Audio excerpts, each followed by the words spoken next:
mankind in his own image, male and female. He created them. Genesis 1:27.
안녕하셨습니까?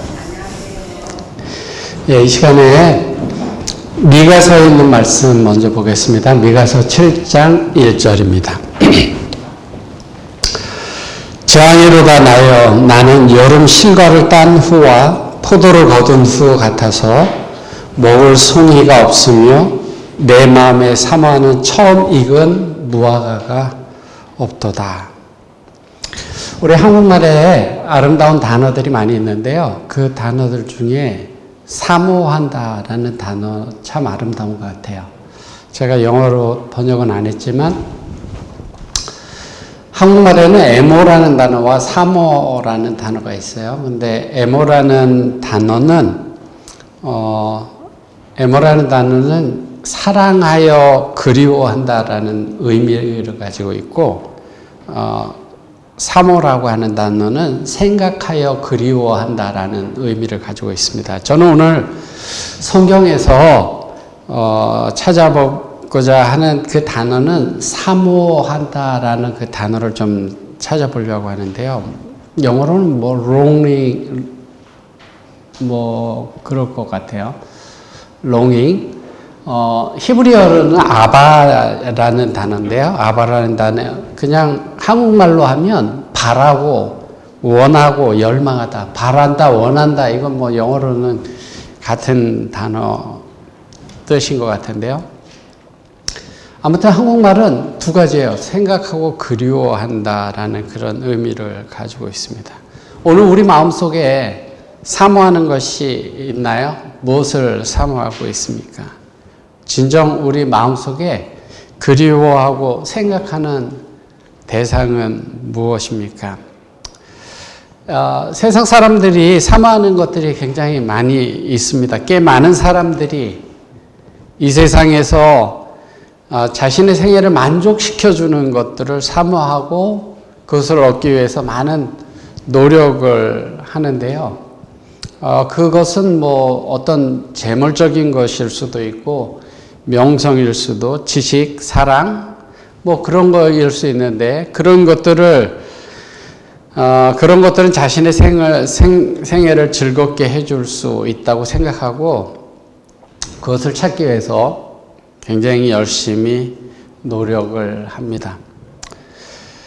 미국의 여론기관인 그 퓨 리서치 센터라고 하는 곳에서 삶의 의미를 뭐가 중요하다고 생각하는가 이것을 조사해서 발표했어요. 경제적으로 잘 사는 나라들 17나라를 대상으로 해서 조사했는데요. 사람들에게 삶을 의미 있게 만드는 게 무엇이냐 선택하라 했는데 한국 사람들의 선택이 특별했습니다. 대부분의 나라 사람들은 패밀리가 1위에요. 가장 삶에서 가장 의미 있는 것은 패밀리다 이렇게 대답했는데 한국 사람들은 금전적인 거, 물질적인 풍요를 1위로 선택했습니다. 한국 사람들이 그런 것에 대해서 많이 생각하는 것 같아요. 도표를 보면 잘 보이지 않죠? 잘 보이지 않는데 밑에서 두 번째가 한국이고 밑에서 네 번째가 미국인데요. 대부분이 패밀리로 돼 있죠. 근데 한국은 물질, 건강, 가족 이렇게 되어 있고 제가 이것을 보면서 미국이라는 나라가 참 좋은 나라구나라는 것을 생각하게 된 것은 대부분의 나라들이요. 저기 15개의 그 선택을 하는데요. 여기 보시면 종교, 릴리전이 맨 밑에 있어요. 맨 밑에 있는데 대부분의 나라들이 다 릴리전이 다 꼴찌예요. 꼴찌. 그러니까 삶을 의미 있게 하는 거에 가족, 뭐 직업, 뭐 친구, 뭐 이런 쭉 물질적인 거 막 쭉 나오는데 종교는 맨 마지막에 거의 모든 나라들이 다 마지막이에요. 한국도 마찬가지예요. 근데 미국은 그 종교가 4위인가 5위예요. 그러니까 미국 사람들이 선택한 삶을 의미 있게 하는 것이 미국에서는 4위인가 5위로 많은 사람들이 미국에 사는 많은 사람들이 그래도 신앙적이고 하나님을 중요하게 생각하기 때문에 하나님께서 이 땅을 복 주신 거 아닌가 이런 생각들을 갖게 되는데요. 사람들이 무엇인가를 얻기를 사모하는 것이 있을 때 행복을 느끼고 진지해지고 그것을 얻기 위해서 힘들어도 힘들어하지 않고 희생이 요구된다 하더라도 그 사모하는 것이 있으면 그것을 즐거운 마음으로 하려고 합니다. 근데 이 세상에서 사모해서 얻을 수 있는 것들은 사실 정말 기뻐하고 즐거워하고 만족할 수 있는 것들이라기보다는 실망을 주는 것들이 많이 있습니다. 우리가 이 땅에 살면서 우리가 사모하고 얻기를 바라고 얻는 것, 그런 것들은 사실은 온전한 만족을 우리에게 주지 못하는데요.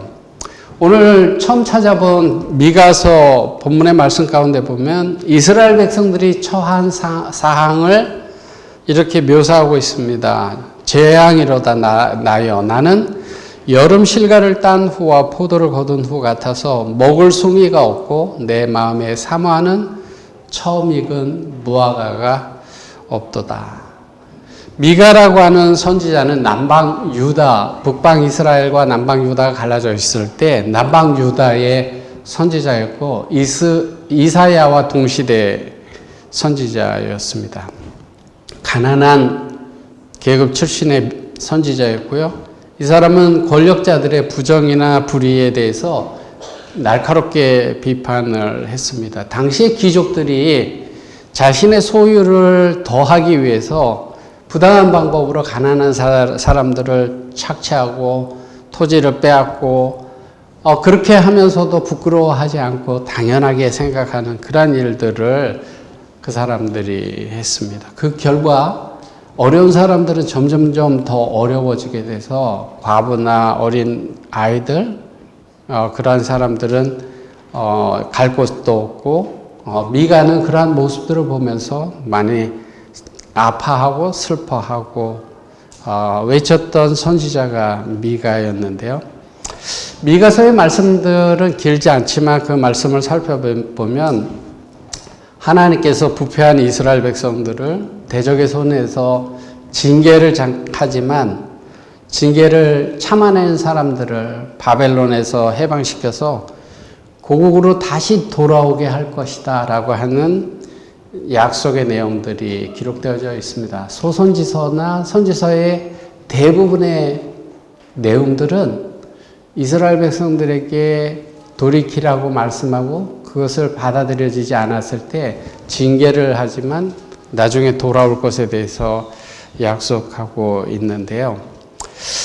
미가는 하나님의 재앙을 받을 수밖에 없는 그 이스라엘 백성들의 부패한 상태를 여름 실과를 딴 후 같아서 먹을 송이가 없고 마음에 사모하는 무화과, 처음 익은 무화과가 없다. 그것이 그들의 상태다. 이렇게 묘사하고 있습니다. 여기 나는 이라는 말, 나는 여름 실과를 딴 후 같아서 이 나는이라는 말은 의인화한 것인데요. 이스라엘을 가리키는 것으로 추수할 들판을 비하고 먹을 송이, 내 마음에 사모하는 처음 익은 무화과는 의인들을 가리킵니다. 그래서 타락한 이스라엘 백성들 가운데서 의인을 찾아올 수가 없다라고 하는 것을 가르쳐주고 있는데요. 영적인 면으로 우리가 이제 적용시켜 보면 우리 마음에 처음 익은 무화과는 무엇일까? 우리는 무엇을 사모하며 살아가고 있는가? 우리가 정말 이 땅에서 간절히 바라고 얻기를 갈망하는 처음 익은 무화과는 무엇인가? 우리가 영적으로 사모해야 할 것은 무엇인가? 성경을 제가 좀 많이 찾아보려고 하는데요. 성경 기자들은 이렇게 이야기를 합니다. 시편 기자는 이렇게 이야기를 하는데, 저 시편 73편 25절은 제가 좋아하는 성경 말씀이에요. 사실은 제가 젊어서부터 저 말씀은 제가 마음속에 이렇게 가지고 있는 그런 말씀인데요. 하늘에서는 주 외에 누가 내게 있으리요? 땅에서는 주밖에 나의 사모할 자 없나이다. 시편 기자는 이 땅에서 사모하는 대상이 누구예요? 뭐예요? 하나님, 주님밖에 내가 사모할 자가 없다. 이렇게 이야기를 하는데요. 시편 143편 6절에도 내 영혼이 마른 땅같이 주를 사모하나이다. 이렇게 고백합니다. 시편 기자는 하나님을 사모한다고 고백합니다. 한국 사람들 좋아하는 거, 삶에 이게 있으면 좋겠다 하는 거는 돈이나 뭐 이런 거고, 하나님은 저 밑에 있었지만 시편 기자는 하나님만 있으면 만족스럽다. 그렇게 고백합니다. 한국 사람들이 교회 참 많이 다닙니다. 기독교인들이 참 많아요.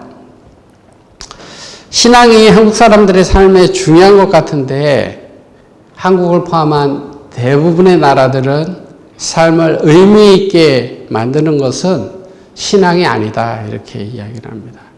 미국 사람들만 신앙이 좀 의미 있다. 내 삶에 의미 있다. 이렇게 이야기를 하는데요. 시대의 소망에 있는 말씀을 보시면요. 제가 다 읽지는 않고요. 좀 색깔 있는 것만 좀 읽어볼게요. 이 세상의 우물에서 그 갈증을 가라앉히려고 하는 자는 마신 후에 다시 목마를 것을 마실 것이다. 저 물을 이야기하는 거 아니죠. 무엇인가 갈망하는 거, 사모하는 거예요. 도처에서 사람들은 만족을 얻지 못한다. 무엇인가 갈망하고 얻지만은 만족하지 못한다는 거예요. 오직 한 분만이 그 필요를 채우실 수 있다. 세상이 요구하는 바 곧 만국에 사모하는 것은 그리스도이다. 그리스도의 사랑을 맛본 자는 더욱 계속적으로 이를 갈망할 것이며 이외에 다른 것은 구하지 아니한다. 그가 마음속에 늘 외치는 소리는 곧 당신을 나에게 더 주시옵소서 하는 말이다. 오직 사람들, 세상이 요구하는 것은 하나님, 예수님을 사모하는 것이다. 예수님을 원하고 바라는 것이다. 이렇게 이야기하고 있는데요.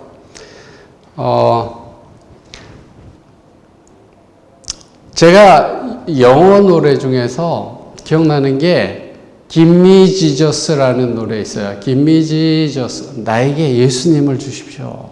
내가 잠에서 일어날 때, 깰 때 Give me Jesus. 예수님만 주시면 됩니다. 그 다음에 내가 잠잘 때 Give me Jesus. 내가 죽을 때 Give me Jesus. 노래가 그런 노래예요. 예수님만 나에게 계시면 나는 됩니다. 이런 노래인데요. 여기 시편 기자는 내가 갈망하는 것은 하나님뿐이다 이렇게 말씀합니다. 오늘 이런 그 성경 말씀을 살펴보면서 내가 정말 내 마음속에 갈망하는 게 무엇인지를 좀 한번 생각해 봤으면 좋겠습니다. 시편 27편 4절에는 시편 기자가 이렇게 고백합니다. 내가 여호와께 청하였던 것 한 가지 일, 곧 그것을 구하리. 하나님께 구하는 거 한 가지가 있다는 거예요. 저건 다윗이 쓰신데요. 다윗은 하나님께 내가 한 가지 정말 원하고 바라는 게 있습니다. 그것을 구합니다.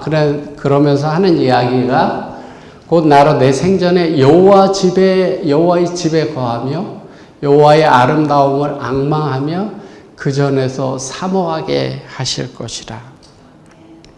다윗이 갈망하고 사모하는 게 뭐예요? 하나님의 성전을 사모하는 거야. 하나님을 앙망하는 거야. 하나님만 바라보는 것입니다. 시편 기자의 간절한 기도요 염원이라고 할 수 있고요. 다윗은 하나님께 하나님의 집에 거하는 것, 하나님을 사모하고 하나님의 집을 사모한다 이렇게 고백합니다. 이런 말씀이 성경 시편에 하나님의 성전을 사모하는 말씀이 몇 군데 더 있죠. 시편 84편에 보면 내 영혼이 여호와의 궁전을 사모하여 쇠약해졌다. 내 몸이 약해졌다 이렇게 말씀하면서요. 주의 궁전에서 한 날이 다른 곳에서 천날보다 낫다. 악인의 장막에 거하는 것보다 하나님의 성전에서 문지기로 있는 것이 더 좋겠다. 이렇게 시편 기자는 고백합니다. 하나님의 집을 사모하는 성경 기자들의 고백을 보는데 우리는 하나님의 집에 대해서 하나님의 성전에 대해서 얼마나 여러분들이 그리워합니까? 제가 전에 그런 말씀 드린 적이 있어요. 제가 신앙이 열심일 때 젊었을 때 제가 교회 이제 하나님을 정말 이제 그 교회 학교 다니면서 이렇게 대충 다니긴 했지만 그러다가 정말 이제 하나님을 열심히 믿게 됐을 때 그때 교회 이제 한국에서는 화요일 예배, 금요일 예배, 그 안식일 예배 있잖아요. 그러면 안식일이 끝나면 또 이제 뭐 끝나면 바로 가지 않죠. 그냥 하루 종일 청년 학생들하고 같이 학생들 뭐 하다가 돌아가면서 마음속에 언제 화요일이 와서 교회에 가나 그것을 소망하는 마음을 품고 가서 기다리죠. 기다리다가 또 화요일 날 와서 예배 드리고 또 하고 가면 또 언제 금요일이 오는가 그런 것들을 정말 갈망하던 그런 그 젊었을 때의 그 마음의 그 신앙을 지금도 생각하는데요. 오늘 우리의 모습은 어떤가 하는 거예요. 코로나 때문에 교회에서 예배를 드리지 못했죠. 얼마 동안. 지금은 이제 예배 드리고 있지만 얼마나 교회를 그리워했습니까? 교회에 모여서 예배 드리는 것을 얼마나 그리워했어요. 근데 지금은 어떻습니까? 우리가 성경 기자들이 가졌던 그런 갈망하는 마음, 사모하는 마음, 성전을 사모하는 마음, 생각하여 그리워하는 마음, 그런 마음을 여러분들 지금 가지고 있습니까? 교회가 다 좋지는 않습니다. 교회가 다 완벽하지는 않아요. 사도행전에 교회는 약하고 결함이 있는 것처럼 보여지지만 하나님께서 특별한 의미에서 최고의 관심을 쏟으시는 대상이다 이렇게 말씀했습니다.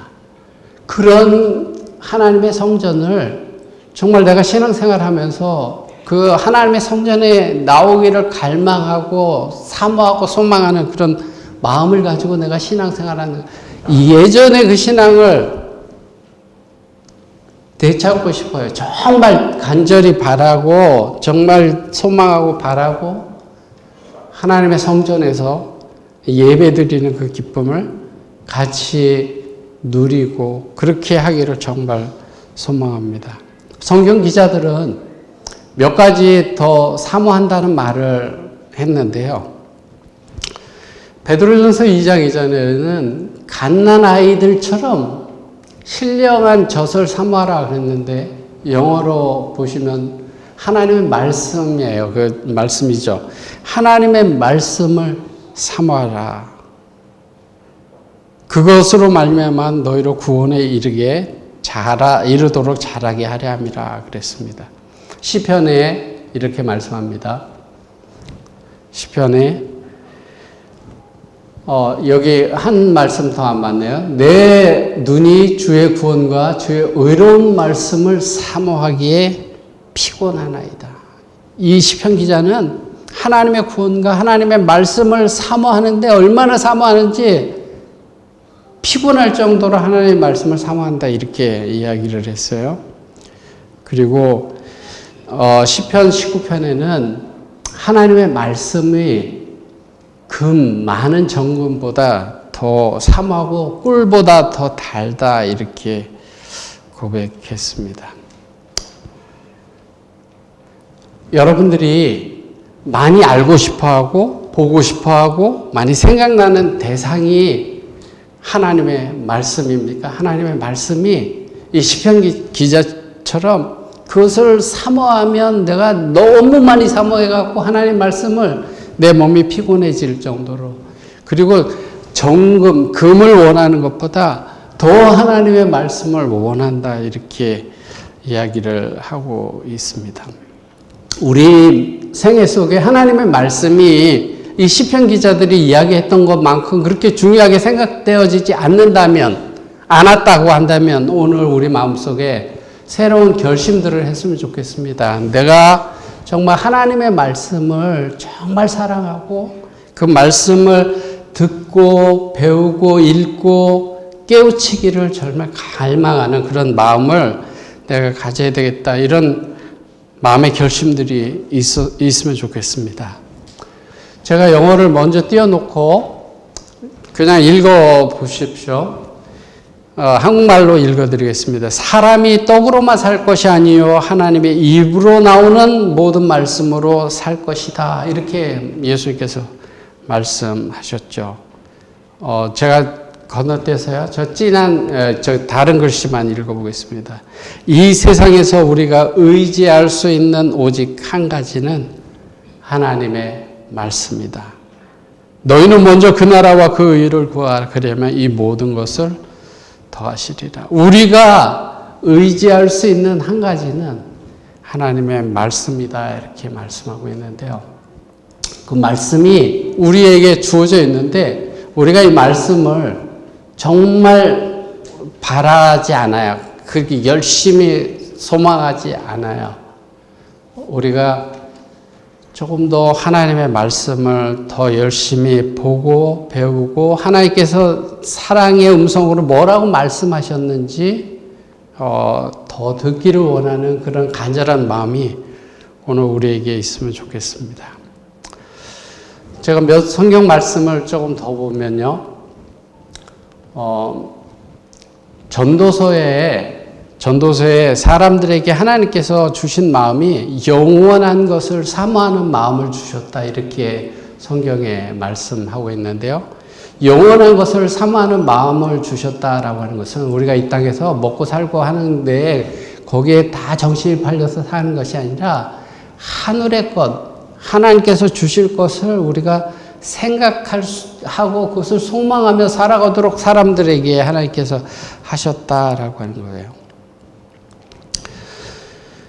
시편에도 비슷한 말씀이 있습니다. 주의 구원을 사모하기 피곤하다. 또 주의 구원을 사모했다 이렇게 말씀하고 있는데요.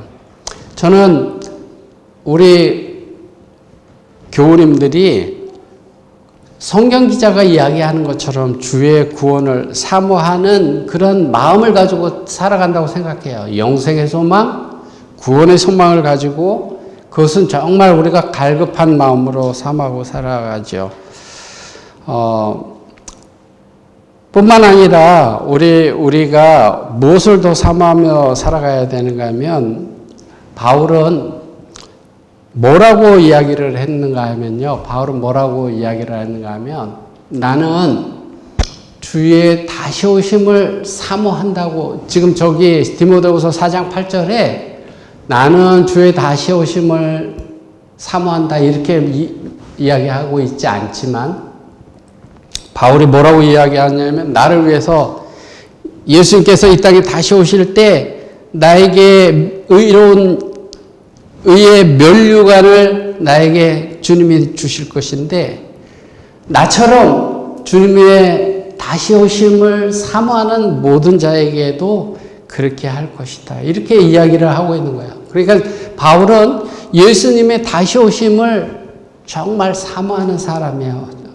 저기에 그렇게 쓰지는 않았지만 나같이 너희들도 주님의 다시 오심을 사모하는 모든 사람들에게 예수님께서 면류관을 주실 것이다.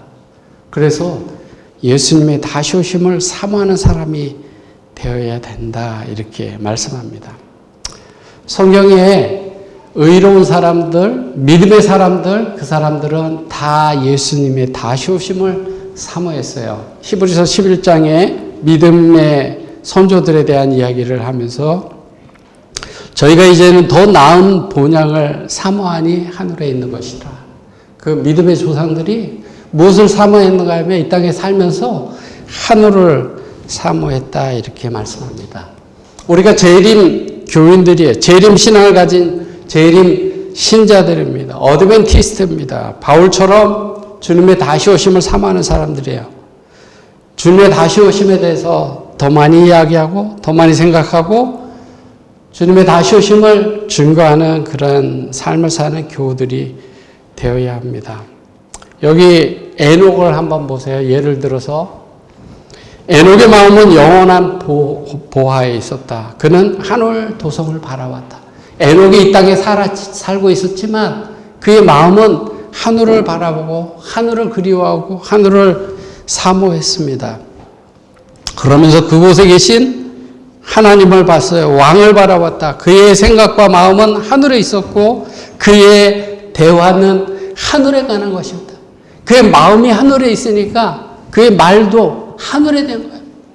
우리의 말이, 우리의 생각이, 우리의 관심이 어디에 있느냐에 따라서 무엇을 많이 하느냐에 따라서 우리의 사모하는 것이 거기 있는 거예요. 이 에녹은 그의 마음이 하늘에 있어서 대화도 하늘에 가는 것이었고요. 이 세상이 사악함이 많으면 많을수록 하나님의 집을 사모하는 그의 마음은 더욱 열렬했다. 에녹이 살던 시대가 창조 후에 얼마 안 돼서 아주 순수했던 시대처럼 우리게 생각할지 모르지만 에녹이 살던 시대도 우리가 사는 세상하고 별반 다르지 않은 그런 세상에 살았던 거예요. 사악함이 많은, 그렇지만 그런 것들을 바라볼 때 하늘의 집을 더욱 사모하고 그랬다 이렇게 말씀합니다. 베드로는 우리에게 권면합니다. 하나님의 날이 임하기를 바라보고 간절히 사모하라 권면합니다. 그날에 하늘이 불이 타서 풀어지고 체질이 뜨거운 불에 녹아지려니와 이렇게 말씀했는데요. 두려운 마음이 들죠. 무서운 마음이 들죠. 사도행전에 뭐라고 말씀하고 있는가 하면요.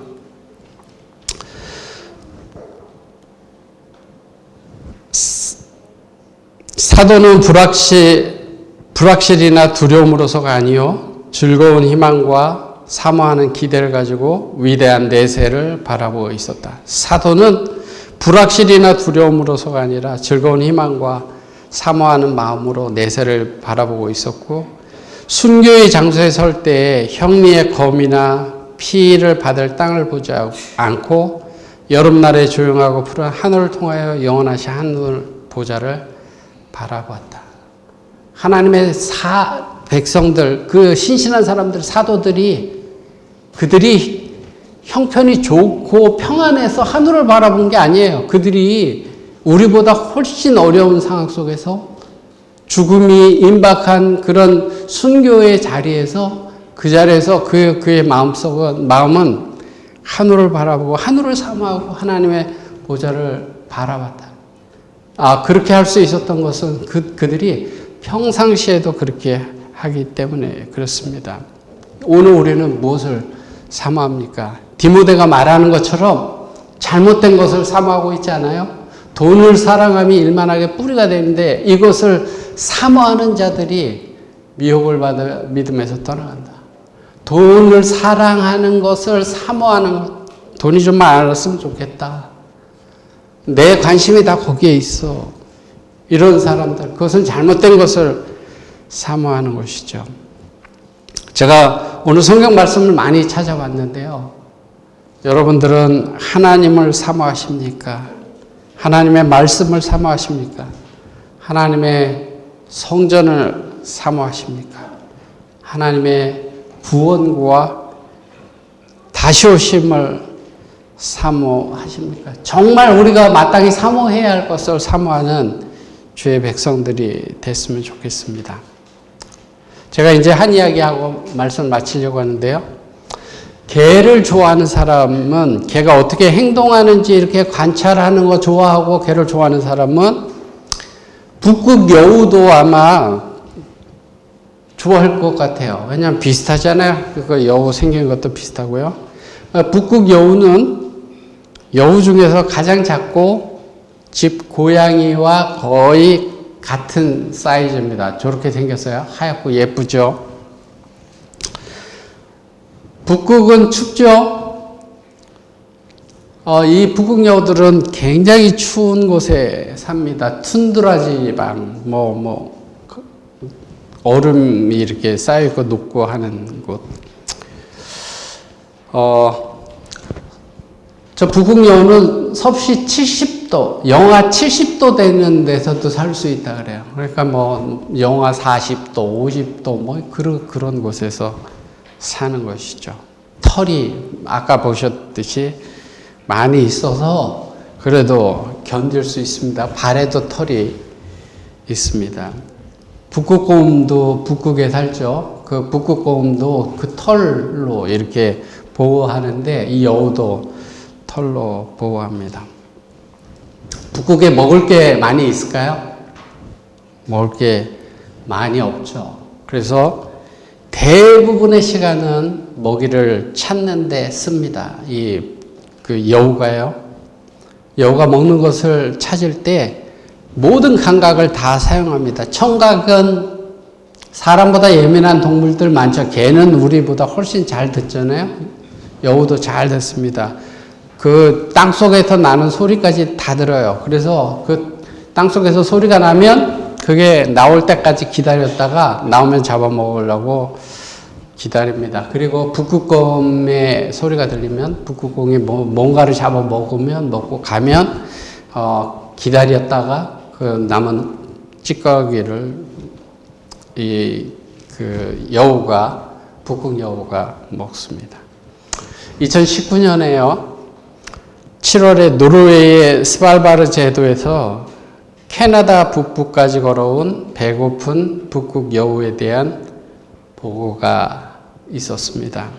과학자들이 3월에 그 여우의 목걸이 그 GPS 그 하는 거를 이렇게 달아놨기 때문에 그 여우가 어디서 어떻게 하루에 얼마나 가고 어떻게 가는지 이런 것들을 추적할 수 있었습니다.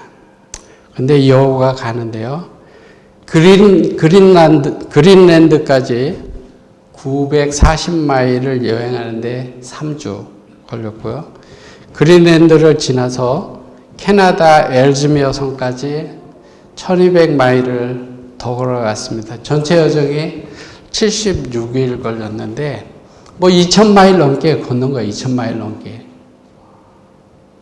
자, 왜 이 북극 여우는 그렇게 긴 거리를 걸었을까요? 과학자들은 생각합니다. 그 여우가 그렇게 걸었던 것은 음식을 찾고 있었던 것이다. 배고프니까 먹을 것을 찾아서, 먹을 것을 갈망하는 마음에서 찾아서 그렇게 긴 거리를 걸었다, 이렇게 이야기를 합니다. 여러분들, 북극 여우의 음식을 갈망하는 그 마음이 느껴지죠? 먹을 것을 찾아서 그 먼 길을 가는 여우를 한번 생각해 보십시오. 여러분들, 우리들 마음속에 그런 갈망이 있습니까? 그런 여우가 가졌던 그 음식을 찾는 것처럼 예수님을 찾고 천국을, 하늘을 찾고 영생을 사모하고 말씀을 사모하고 그런 갈망이 있습니까? 오늘 우리가 그냥 가끔 생각나고 이런 것이 아니라 정말 목숨이 걸린 것처럼 그렇게 갈망하는 그런 갈망이 있습니까? 우리는 자유로운 세상에서 살아서 그냥 이렇게 뭐 오늘 교회 안 와도 다음 주에 오면 되고 이런 세상에서 살아가지만 지금 어느 곳에서는 그 북극 여우가 먹을 것을 찾아서 그 생명을 걸고 먼 길을 걸어가는 것처럼 목숨을 걸고 신앙하는 그런 사람들이 있습니다. 제가 이제 말씀을 마치면서요, 오늘 우리 마음속에 그런 갈망함이 우리에게 있게 되기를 바랍니다. 정말 하나님을 갈망하고 하나님의 말씀을 갈망하는 그런 마음이 오늘 저와 여러분들의 마음속에 있게 되기를 바랍니다. 그리고 교회를 정말 사모해서 교회에 오는 것을 정말 손꼽아 기다리고 성도들을 만나고 함께 하나님께 경배하는 것이 너무나 좋아서 그것을 기다리는 그런 갈망이 저와 여러분들이 우리 마음속에 있어서 정말 같이 예배드리고 같이 신앙생활하는 것이 정말 행복한 그런 시간들이 되기를 정말 소망합니다. 제가 이제 한 성경 말씀 보고 마치는데요. 저가 사모하는 영혼을 만족해 하시며 줄인 영혼에게 좋은 것으로 채워주심이로다. 하나님께서 사모하는 영혼을 만족하게 하신다 그랬는데 여러분들이 바라고 사모하는 그러한 소망들이 하나님께서 만족하게 이루어 주시기를 바라면서 말씀을 드리겠습니다.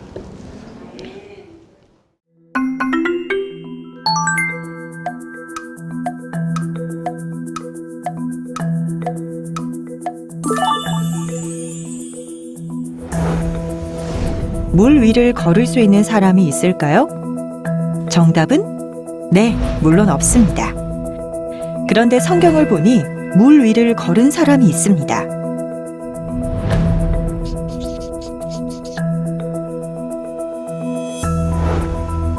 갈릴리 호수에서 제자들이 풍랑을 만나 죽게 되었을 때 예수님께서 물 위를 걸어 제자들에게 오셨습니다. 그 모습을 본 베드로는 자신도 물 위를 걷게 해달라고 주님께 간청했고 예수님께서 허락하시자 베드로는 물 위를 걷게 되었습니다. 마침내 물 위에 선 베드로. 그렇다면 이제부터 베드로는 물 위를 걸을 수 있는 사람이 된 걸까요? 그건 아닌가 봅니다. 성경을 보니 잠시 후 풍랑이 일자 베드로는 두려워했고 곧바로 물에 다시 빠지고 말았으니까요. 그런데 만약 베드로가 그날 이후로 매일매일 예수님과 함께 물 위를 걷는 연습을 했다면 어떨까요? 시간이 흘러 많은 연습을 한 베드로. 이제는 웬만한 파도가 와도 물 위에서 뛰어다닐 수 있게 되었다고 가정해 보겠습니다. 그렇다면 이제 베드로가 물 위를 걷고 뛸 수 있게 된 것은 그의 변화된 몸 때문일까요? 아니면 아직도 여전히 예수 그리스도의 능력 때문에 가능한 것일까요? 베드로가 아무리 물 위를 걷는 연습을 오래 했다고 해도 그의 몸은 여전히 물보다 비중이 높아 물에 빠질 수밖에 없는 존재입니다. 베드로가 계속해서 물 위를 걷고 싶다면 베드로는 계속해서 예수님만 바라봐야 할 것입니다.